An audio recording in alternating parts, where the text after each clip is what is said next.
कहते हैं मेरे भाई कि प्यार मोहब्बत सब धोखा है, पढ़ लो अभी भी मौका है। तो ये इंटर बोर्ड परीक्षा 2026 के लिए बायोलॉजी का फर्स्ट चैप्टर जीव विज्ञान,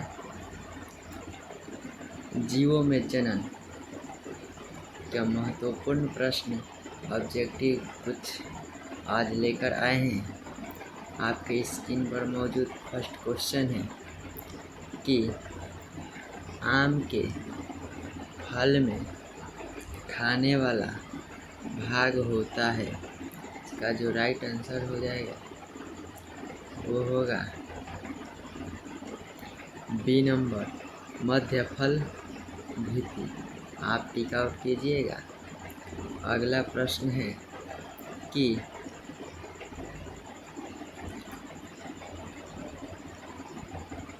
समसूत्री विभाजन होता है। 2 नंबर प्रश्न है कि समसूत्री विभाजन होता है। तो इसका जो पहला ऑप्शन है कायिक कोशिका, जनन कोशिका, ए बी दोनों या डी ऑप्शन इनमें से सभी। तो हो जाएगा इसका राइट आंसर ए नंबर होगा कायिक कोशिका। नेक्स्ट प्रश्न है कि बिना निषेचन के फल बनने की प्रक्रिया को कहते हैं। बिना निषेचन के फल बनने की प्रक्रिया को कहते हैं। तो इसका जो राइट आंसर होगा पार्थेनोकार्पिक। बी नंबर हो जाएगा राइट आंसर, पार्थेनोकार्पिक हो जाएगा मेरे भाई। अगला प्रश्न है कि इनमें से किस में आंतरिक निषेचन होता है। तो इसका जो राइट आंसर होगा वो हो जाएगा मेढक। का जो राइट आंसर होगा वो मेढक होगा। नेक्स्ट प्रश्न है कि द्विखंडन एक प्रकार का है। द्विखंडन एक प्रकार का है। द्विखंडन जो है वो अलैंगिक है। द्विखंडन किस में पाया जाता है मेरे भाई? अलैंगिक में पाया जाता है। ऑप्शन नंबर बी राइट हो जाएगा। नेक्स्ट प्रश्न है कि इनमें से कौन अंडज है। तो इसका जो राइट आंसर होगा अंडज की बात कर रहा है, मतलब कि इसमें अंडे पाया जाता है। तो ये हो जाएगा एक किडना। इसमें का राइट आंसर हो जाएगा एक किडना। नेक्स्ट प्रश्न है कि इनमें से पूरे जीवन में एक बार पुष्पित होता है। ये तो सब किसी को पता है मेरे भाई कि बांस होगा। अगला प्रश्न है कि निम्नलिखित में कौन द्विगुणित है। तो इसमें आपका राइट आंसर हो जाएगा डी यूगमनज। नेक्स्ट प्रश्न को देखते हैं, किस फल का बीज चोल खाया जाता है। इसका जो राइट आंसर हो जाएगा लीची। लीची का हम लोग क्या खाते हैं मेरे भाई? तो बीज चोल खाते हैं। का जो राइट आंसर हो जाएगा B option is the great answer. Next प्रश्न है कि समयुग्मकी पाई जाती है। तो इसका जो राइट आंसर होगा वो हो जाएगा शैवाल। ए नंबर ऑप्शन जो होगा वो हो जाएगा राइट आंसर। नेक्स्ट प्रश्न है कि अंड प्रजक निम्नलिखित में कौन है। तो अंड प्रजक इसमें निम्नलिखित में सांप भी अंड प्रजक है तथा मगरमच्छ भी है, मुर्गी भी है। इसमें राइट आंसर हो जाएगा आपका डी नंबर। नेक्स्ट प्रश्न को देखा जाए तो अगला प्रश्न कहता है कि निम्नलिखित में से कौन सत्य फल है। तो इसमें जो सत्य फल होगा वो हो जाएगा आपका नारियल। तो आप डी नंबर ऑप्शन को टिक आउट कीजिएगा मेरे भाई। अगला प्रश्न देखते हैं क्या देता है। मुकुलन द्वारा जनन किसमें होता है। मुकुलन द्वारा जनन किसमें होता है। तो मुकुलन द्वारा जनन होता है मेरे भाई वो होता है ईस्ट में। अनुकूलन द्वारा जनन ईस्ट में होता है, तो इसको आप टिक कीजिएगा मेरे भाई। अगला प्रश्न है कि निम्नलिखित में कौन मिथ्या फल है। निम्नलिखित में कौन मिथ्या फल, तो मिथ्या फल जो हो जाएगा आपका मेरे भाई वो हो जाएगा ए नंबर ऑप्शन सेब। मिथ्या फल हमारा जो होता है वो होता है सेब। अगला नेक्स्ट प्रश्न है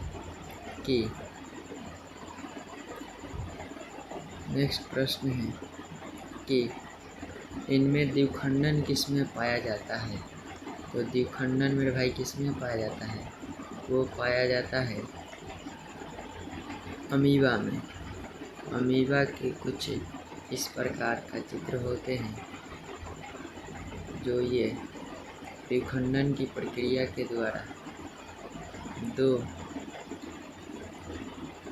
अमीबा का निर्माण करता है, जिसके फलस्वरूप ये अर्धसूत्री विभाजन भी करता है। इस बात का भी ध्यान रखना मेरे भाई।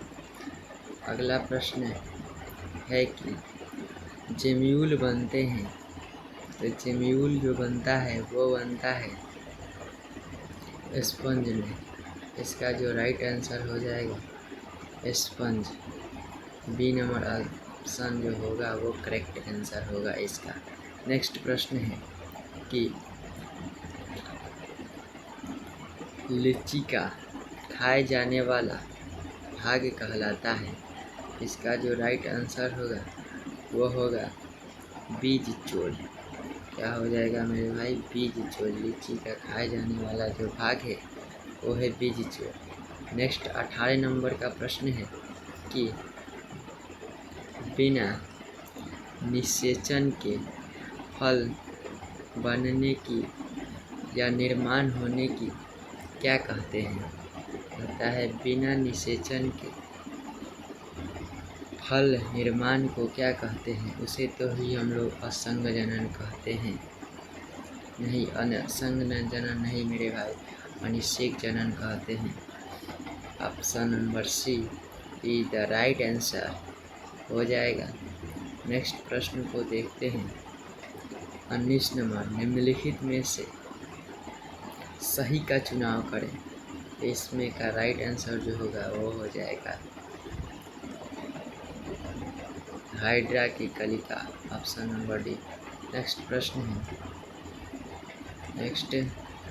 है कि ईख में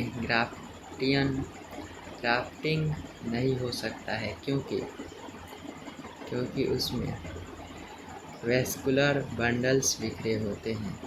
क्योंकि उसमें क्या होते हैं मेरे भाई, वेस्कुलर बंडल्स बिखरे होते हैं। Option number A is the correct answer. Next प्रश्न है कि किसके लिए लैंगिक प्रजनन जिम्मेदार है। इसका जो राइट आंसर हो जाएगा मेरे भाई वो होगा ए नंबर, द्विगुणित अवस्था बनाने हेतु लैंगिक प्रजनन जिम्मेदार है। Option number A is the correct answer. Next question को देखते हैं। अगला प्रश्न क्या कहता है। अगला प्रश्न है पुदीन का कायिक प्रवर्धन करता है अंतः भूस्तरीय, उपभूस्तरीय, भूस्तरीय या प्रकंद। इसका जो राइट आंसर हो जाएगा ए नंबर होगा अंतः भूस्तरीय is the right A correct answer. Next प्रश्न रहेगा आपके स्क्रीन पर कि कुकुर या कुत्ता का जीवन काल कितने दिन का होता है। तो ये जो कुत्ता होते हैं मेरे भाई वो 20 वर्ष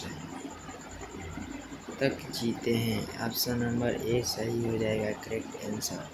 नेक्स्ट प्रश्न देखा जाए तो अगला प्रश्न है कि शाख को वृंत पर लगाया जाता है इस प्रकार ग्राफ्ट किए वृक्ष के फल किसके पर निर्भर करेंगे? इसका जो राइट आंसर होगा ए नंबर होगा। अब कुछ स्पीड में कराते हैं मेरे भाई।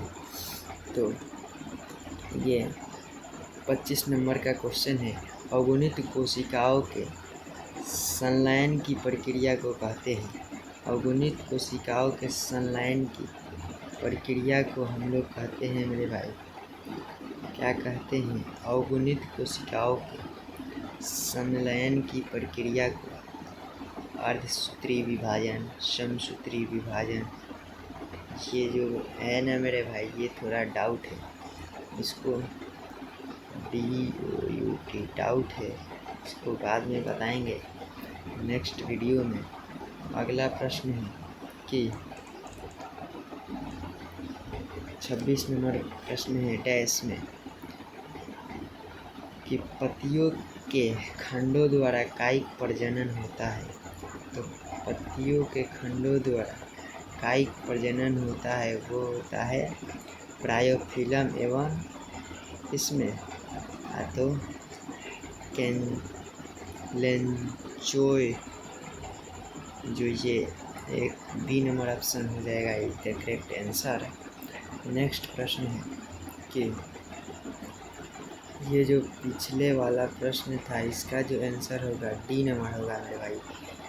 इसका आप टिक आउट कर लीजिएगा, डी नंबर ऑप्शन होगा। अगुणित कोशिकाओं के संलयन की प्रक्रिया को कहते हैं संयुग्मन। नेक्स्ट प्रश्न है आपके स्क्रीन पर कि रात में खिलने वाले पुष्प होते हैं। ये मेरे भाई थे, ये सब जानते हैं कि छोटे होते हैं। अगला प्रश्न है कि उभयलिंगी प्राणी है। उभयलिंगी प्राणी इसमें जो होगा वो हो जाएगा, मुर्गी तो होगा नहीं, सांप होगा नहीं, ए बी दोनों तो होइबे नहीं करेगा, तो होगा केंचुआ ना। ठीक है, अगला नेक्स्ट प्रश्न देखते हैं। नेक्स्ट प्रश्न है कि निम्न में से कौन द्विगुणित संरचना है?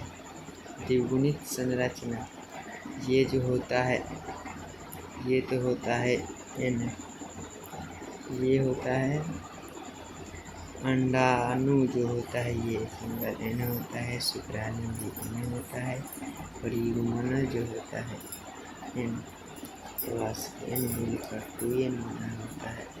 यही हो रहा है द्विगुणित संरचना। Option number C is the correct answer. Next प्रश्न देखते हैं कि अगला प्रश्न है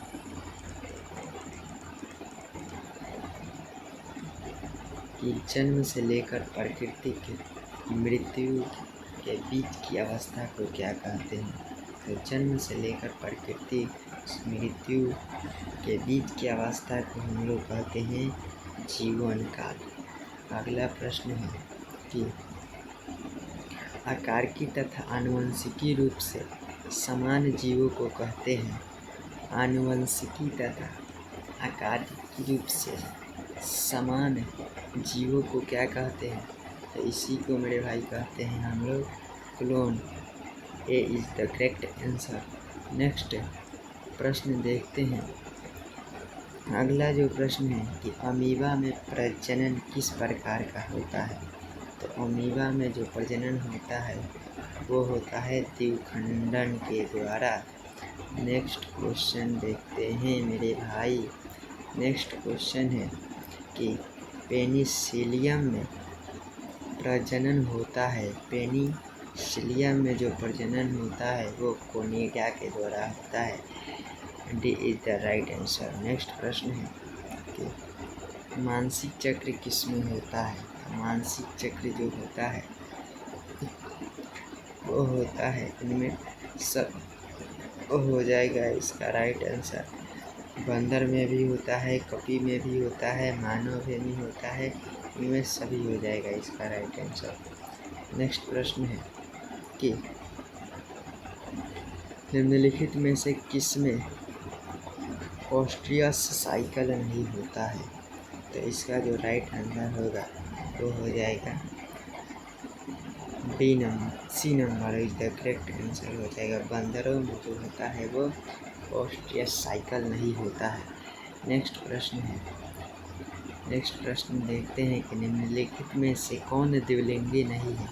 तो इसमें से द्विलिंगी जो फीता कृमि हो वो जो है वो द्विलिंगी नहीं है, इसलिए ए इज द करेक्ट आंसर हो जाएगा। नेक्स्ट प्रश्न देखते हैं। अगला प्रश्न है निम्नलिखित में से किसमें युग्मक हस्तांतरण के लिए जल की आवश्यकता नहीं। इसमें से कह रहा है कि निम्नलिखित में से किसमें युग्मक स्थानांतरण के लिए जल की आवश्यकता नहीं, का जो राइट आंसर हो जाएगा डी नंबर जिम्नोस्पर्म। अगला प्रश्न है कि भ्रूण के विकास की प्रक्रिया को कहते हैं। भ्रूण के विकास की प्रक्रिया को क्या कहते हैं मेरे भाई।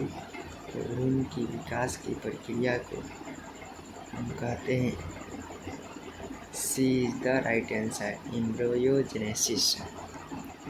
इसका जो राइट आंसर होगा वो हो जाएगा सी नंबर। नेक्स्ट प्रश्न पर देखते हैं। कहता है कि युग्मक के संचयन को कहते हैं। युग्मक के संचयन को कहते हैं। युग्मक के संचयन को क्या कहते हैं मेरे भाई। युग्मक के संचयन को कहते हैं सिनगेमी किसी कहते हैं। बी द करेक्ट आंसर हो जाएगा इसका सिनगेमी किसी कहते हैं। नेक्स्ट प्रश्न है कि इनमें से कौन द्विलिंगी नहीं है। इनमें से कौन द्विलिंगी नहीं है।